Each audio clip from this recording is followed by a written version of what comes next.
ಇದೇ 31ರಂದು ಹಿಂದೂ ಸಮಾವೇಶ ಗದಗ ನಗರದಲ್ಲಿ ನಡೆಯುತ್ತಿದೆ. ಗದಗ ನಗರ ಭ್ರಾತೃತ್ವವನ್ನು ಹಾಗೂ ಸಮಗ್ರ ಎಲ್ಲ ಸಮುದಾಯಗಳನ್ನು ಸಂಘಟನೆ ಮಾಡಿದಂಥ ಅದ್ಭುತ ಶಕ್ತಿಯಾದಂಥ ಲಿಂಗೈಕ್ಯ ಡಾಕ್ಟರ್ ತೋಂಟದ ಸಿದ್ಧಲಿಂಗ ಮಹಾಸ್ವಾಮಿಗಳು ಈ ಶತಮಾನದ ಮೇರು ವ್ಯಕ್ತಿತ್ವ ಹೊಂದಿದ್ದರು. ಅವರು ಶ್ರೀಮಠದ ಮೂಲಕ ಎಲ್ಲ ಸಮಾಜದ ಬಂಧುಗಳನ್ನು ಕರೆಯಿಸಿ ಉಪನ್ಯಾಸ, ಸಂಗೀತ, ನಾಟಕ ಎಲ್ಲ ವಿಭಾಗಗಳಲ್ಲಿಯೂ ಕೂಡ ಕಾರ್ಯವನ್ನು ಮಾಡಿದ್ದಾರೆ. ಆದರೆ ಇಲ್ಲಿ ಒಮ್ಮೆಯೂ ಶಾಂತಿ ಗಲಭೆಯಾದಂಥ ಉದಾಹರಣೆಗಳಿಲ್ಲ. ಅದಕ್ಕೆ ಕಾರಣ ಅಂದರೆ ಎಲ್ಲ ಸಮುದಾಯಗಳಿಗೂ ಈ ಶರಣ ಸಾಹಿತ್ಯವನ್ನು ಶ್ರೀಮಠದ ಲಿಂಗಾಯತ ವೇದಿಕೆಯಲ್ಲಿ ಪ್ರತಿ ವಾರದಂದು ನಡೆಯುವ ಶಿವಾನುಭವ ಕಾರ್ಯಕ್ರಮಗಳ ಮೂಲಕ ನಿರಂತರ 43 ವರ್ಷಗಳ ಕಾಲ ಅವರು ನಡೆಸಿಕೊಂಡು ಬಂದರು. ಇದು ಬುನಾದಿಯಾಗಿದೆ.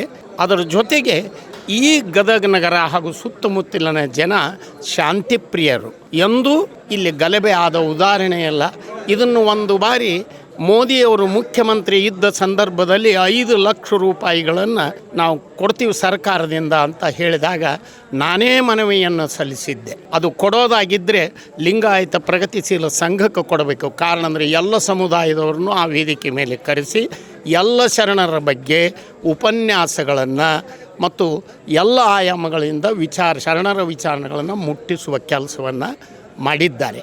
ಅದರ ಜೊತೆಗೆ ಇವತ್ತು ಅದರ ವಿರುದ್ಧವಾದಿ ಮನುವಾದಿಗಳು ಅವರು ಮತ್ತೆ ಪುನಃ ಯಾವುದನ್ನು ಶರಣರು ವಿರೋಧಿಸಿದ್ರೋ ಅದನ್ನು ಮತ್ತೆ ಪುನಃ ಹಿಂದಕ್ಕೆ ಒಯ್ಯುವಂಥ ಕೆಲಸವನ್ನು ಎಲ್ಲ ಮನುವಾದಿಗಳು ವೈದಿಕ ಮನಸ್ಸಿನವರು ಪುನಃ ಪ್ರಯತ್ನವನ್ನು ಮಾಡ್ತಾ ಇದ್ದಾರೆ. ಇವತ್ತು ಅದನ್ನು ಕಂಡು ತುಂಡವಾಗಿ ನಾವು ಖಂಡಿಸುವುದರ ಜೊತೆಗೆ ಇಡೀ ಗದಗಿನ ಹಾಗೂ ಸುತ್ತಮುತ್ತಲಿನ ಗದಗ ಜಿಲ್ಲೆಯ ಎಲ್ಲ ತಾಲೂಕುಗಳ ಸಮಗ್ರ ಅಭಿಮಾನಿಗಳು ಇವತ್ತು ಶರಣರ ವಚನಗಳನ್ನು ಶಾಂತಿಗಾಗಿ ಮತ್ತು ನಾವೆಲ್ಲರೂ ಸೌಹಾರ್ದತೆಗಾಗಿ ಅದನ್ನು ಮತ್ತೆ ಉಳಿಸಿಕೊಳ್ಳೋದಕ್ಕೆ ನಾವು ಪ್ರಯತ್ನ ಮಾಡ್ತಾ ಇದ್ದೇವೆ ಅನ್ನೋ ಮಾತುಗಳನ್ನು ಹೇಳ್ತಾ, ಸಮಾವೇಶ ಮಾಡೋದಕ್ಕೆ ನಮ್ಮ ವಿರೋಧವಿಲ್ಲ.